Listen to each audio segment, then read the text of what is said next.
যুক্তরাষ্ট্রের পররাষ্ট্র বিভাগ থেকে গণছাঁটাইয়ের পদক্ষেপ, চাকরিচ্যুত ১৩০০-র বেশি কর্মী। ট্রাম্প প্রশাসনের এমন নীতিতে ছড়িয়েছে ব্যাপক ক্ষোভ। অভিবাসন মাদক বিরোধী অভিযান চলাকালে সংঘর্ষের ঘটনায় যুক্তরাষ্ট্রে তোলপাড়, আটক ২০০। মানবাধিকার সংস্থাগুলোর কঠোর সমালোচনা। ভারতের আহমেদাবাদের বিমান দুর্ঘটনা নিয়ে চাঞ্চল্যকর তথ্য। উড্ডয়নে ৩ সেকেন্ডের মাথায় বন্ধ হয়ে যায় ইঞ্জিনের জ্বালানি সুইচগুলো। গাজায় থামছেই না নিরীহ মানুষের উপর বোমা ও গুলিবর্ষণ। ২৪ ঘন্টায় প্রাণ হারিয়েছে আরও অন্তত ৬১ ফিলিস্তিনি। আহত হয়েছে ২৩১ জন। ত্রাণ সংগ্রহ করতে গিয়ে ইসরায়েলি আগ্রাসনে প্রাণ হারিয়েছে কমপক্ষে ১১ জন। উত্তর থেকে দক্ষিণ উপত্যকাটির বিভিন্ন স্থানে চলে আক্রমণ। গাজার কেন্দ্রীয় নুসাইরাত শরণার্থী শিবিরে হামলায় হতাহত হয়েছে বেশ কয়েকজন। দেইর আল বালা এলাকায় আইডিএফের ২টি বিমান হামলায় নিহত ৪ ফিলিস্তিনি, আহত অনেকে। খান ইউনিসের পশ্চিমে আল মাওয়াসি এলাকায় বাস্তুচ্যুতদের তাঁবুতে ইসরায়েলি আগ্রাসনে প্রাণ হারিয়েছে আরও ৭ জন। এছাড়াও শহরটির বিভিন্ন স্থানে একাধিক হামলায় হতাহত হয়েছে বহু মানুষ। রামাল্লার উত্তরে সিনজেল শহরেও চালানো হয় আগ্রাসন। জাতিসংঘ জানিয়েছে ত্রাণ সংগ্রহ করতে গিয়ে মে মাস থেকে পর্যন্ত প্রাণ হারিয়েছে প্রায় ৮০০ ফিলিস্তিনি। দ্বিপাক্ষিক সম্পর্ক জোরদার এবং কূটনৈতিক আলোচনার উদ্দেশ্যে উত্তর কোরিয়া সফরে গেছেন রাশিয়ার পররাষ্ট্রমন্ত্রী সের্গেই ল্যাভরভ। শুক্রবার দেশটির উপকূলীয় শহর ওনসানে পৌঁছান তিনি। এর আগে মালয়েশিয়ার রাজধানী কুয়ালালামপুরে আসিয়ান পররাষ্ট্রমন্ত্রীদের সাথে বৈঠকে অংশ নেন। ল্যাভরভের উত্তর কোরিয়া সফর চলবে রবিবার পর্যন্ত। বৈঠকে বসার কথা রয়েছে দুদেশের পররাষ্ট্রমন্ত্রীর। সাম্প্রতিক সময়ে অনেক বেশি জোরদার হয়েছে রাশিয়া ও উত্তর কোরিয়ার সম্পর্ক। দুই দেশ পারস্পরিক প্রতিরক্ষা চুক্তি সই করেছে, যা আরও শক্তিশালী করেছে তাদের কৌশলগত অংশীদারিত্বকে। আর এর অংশ হিসেবে দেখা হচ্ছে এই সফরকে। উত্তর কোরিয়া সফর শেষে ল্যাভরভ চীনে যাওয়ার কথা রয়েছে রুশ পররাষ্ট্রমন্ত্রীর। এবার পশ্চিম তীরে এক মার্কিন নাগরিককে পিটিয়ে হত্যা করেছে ইসরায়েলি বসতি স্থাপনকারীরা। তার নাম সাইফ আল-দিন। ফিলিস্তিনি বংশোদ্ভূত ওই মার্কিন নাগরিক ফ্লোরিডায় বসবাস করতেন। ছুটিতে তিনি পশ্চিম তীরে পরিবারের সদস্যদের সাথে দেখা করতে আসেন। আন্তর্জাতিক বিভিন্ন গণমাধ্যম বলছে, রামাল্লার উত্তরে বসবাসরত অবৈধ ইহুদি দখলদাররা ওই হামলা চালায়। এ সময় পিটিয়ে হত্যা করা হয় সাইফকে। এর পাশাপাশি গুলি করা হয় আরও একটি ফিলিস্তিনিকে।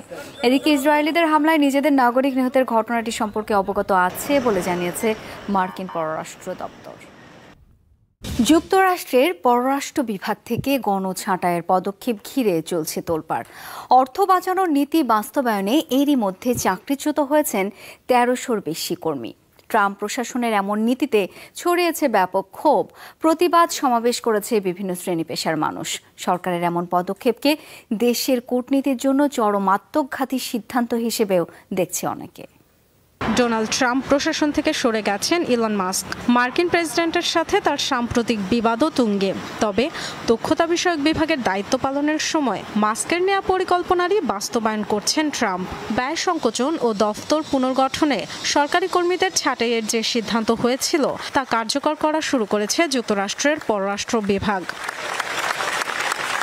১৩০০-এর বেশি কর্মী ছাঁটাই করেছে দফতরটি। এদের মধ্যে ২৪৬ জন বিদেশে বিভিন্ন দূতাবাসে কর্মরত। শুরুতে ১২০ দিনের জন্য বেতনসহ ছুটি পাবেন, এরপর আর থাকবে না চাকরি। বাকিদের জন্য সবেতন ছুটির সময়সীমা ৬০ দিন। শুক্রবার ছিল তাদের শেষ কর্মদিবস। কার্যালয়ের বাইরে সহকর্মীদের কাছ থেকে বিদায়ের সময় তৈরি হয় আবেগঘন পরিবেশ।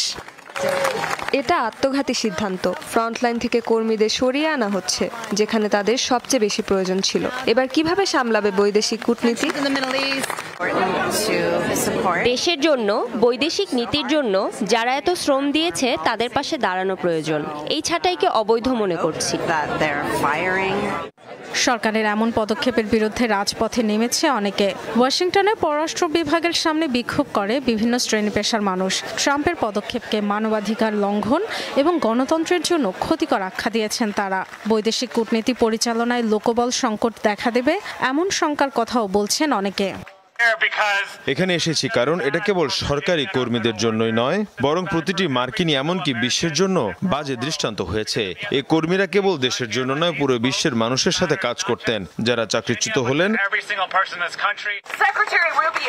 পররাষ্ট্রমন্ত্রী রুবিওর নিষ্ঠুর, অন্যায় ও নজিরবিহীন ছাঁটাই মার্কিন কূটনীতিকে ধ্বংস করেছে এবং এমন পদক্ষেপে আমরা সবাই অনিরাপদ বোধ করছি।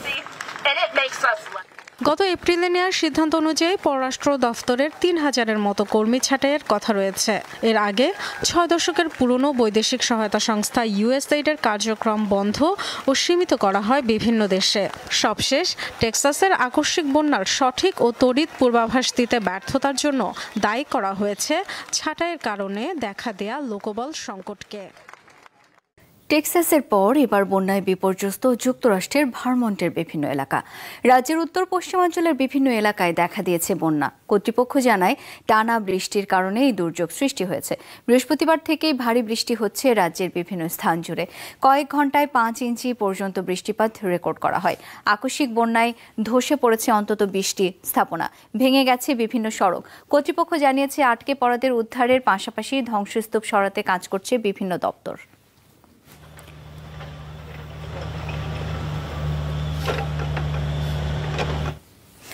যুক্তরাষ্ট্রের টেক্সাসে ভয়াবহ বন্যার পর ঘটনাস্থল পরিদর্শন করেছেন মার্কিন প্রেসিডেন্ট ডোনাল্ড ট্রাম্প। শুক্রবার স্ত্রী মেলানিয়া ট্রাম্পকে নিয়ে হিল কান্ট্রি সফর করেন তিনি। নদীর তীরবর্তী দুর্গত এলাকাগুলো ঘুরে দেখেন তারা। উদ্ধারকর্মীদের কাছ থেকে খোঁজ নেন সার্বিক পরিস্থিতির। বন্যার পর পড়ে থাকা ধ্বংসাবশেষ পরিদর্শনও করেন তিনি। সাথে ছিলেন টেক্সাসের গভর্নর গ্রেগ অ্যাবটও। ক্ষতিগ্রস্ত এলাকা ঘুরে দেখার পর সাংবাদিকদের মুখোমুখি হন ট্রাম্প। সেখানে বন্যা পরিস্থিতি মোকাবেলায় স্থানীয় প্রশাসনের প্রশংসা করেন তিনি।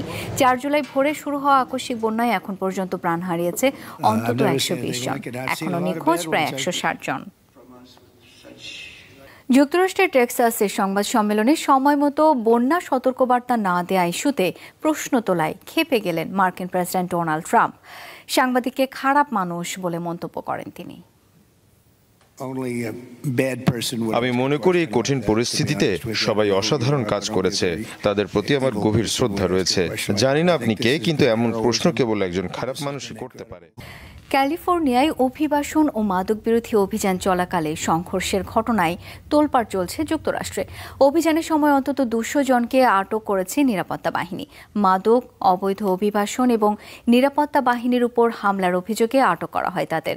এদিকে ক্যালিফোর্নিয়ার খামারে অভিযানের কঠোর সমালোচনা করছেন যুক্তরাষ্ট্রের মানবাধিকার কর্মীরা।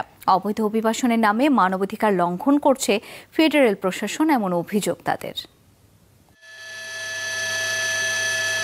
গেল বৃহস্পতিবারের দৃশ্য এটি। মাদক এবং অভিবাসন বিরোধী অভিযানের সময় ক্যালিফোর্নিয়ার একটি খামার পরিণত হয় রণক্ষেত্রে। ক্যামারিলো শহরের খামারটিতে গাঁজার চাষ করা হচ্ছে, যাতে জড়িত অভিবাসীরা এমন তথ্যের ভিত্তিতে অভিযান চালানো হয়। এ সময় পাল্টা বিক্ষোভ করে সেখানে বসবাসরতরা। এক পর্যায়ে তারা হামলা করে নিরাপত্তা বাহিনীর সদস্যদের লক্ষ্য করে। পাল্টা জবাব দেয় নিরাপত্তা বাহিনীর সদস্যরাও। ছোড়া হয় টিয়ার শেল, রাবার বুলেট। এক পর্যায়ে যোগ দেয় আধা সামরিক বাহিনীর সদস্যরা। যৌথ বাহিনীর সদস্যদের লক্ষ্য করে গুলি করারও অভিযোগ ওঠে। এ সময় আরও কঠোর অবস্থানে যায় নিরাপত্তা বাহিনী। চলে ঘরে ঘরে তল্লাশি। আটক করা হয় অন্তত 200 জনকে, যার মধ্যে অপ্রাপ্ত বয়স্ক রয়েছে বেশ কয়েকজন।